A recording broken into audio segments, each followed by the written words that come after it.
తాకట్లో ఉన్న మీ బంగారాన్ని విడిపించి ఆ రోజు ఆన్లైన్ రేటుకి కొంటాం. Sharma gold company. భార్యకు ప్రేమించిన వ్యక్తితో వివాహం చేశాడు భర్త. పెళ్ల 2 పిల్లలున్నా ఆమె వేరే వ్యక్తితో ప్రేమలో పడింది. భర్తతో ప్రియుడే ముద్దంటూ వారించింది. దీంతో ఆమె మాటను తిరస్కరించలేక పెద్దల సమక్షంలో వివాహం జరిపించాడు. పిల్లల భవిష్యత్తును తానే చూసుకుంటారని, మీరు సంతోషంగా ఉండాలంటూ పెద్ద మనిషిగా దీవించాడు. అయితే భర్త స్వయంగా భార్యకు పెళ్లి చేసిన వార్త వైరల్గా మారడంతో ఈ విషయంపై స్పందించిన భర్త చెప్పిన మాటలు తెలిస్తే జాలిపడక ఉండలేరు.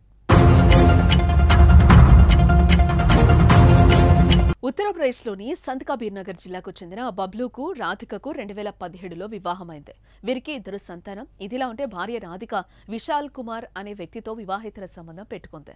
ఈ విషయం తెలుసుకున్న భర్త బబ్లూ ఆమెను ప్రశ్నించాడు. కానీ ఆమె ప్రియుణ్ణి వదులుకునేందుకు ఒప్పుకోలేదు. ఈ క్రమంలో తనే స్వయంగా ఇద్దరికి పెళ్లి చేసేశాడు. అయితే ఇటీవల ప్రియుడితో కలిసి భర్తలను చంపుతున్న వార్తలు నిత్యం ఎక్కడో ఓ చోట వెలుగు చూస్తూనే ఉన్నాయి.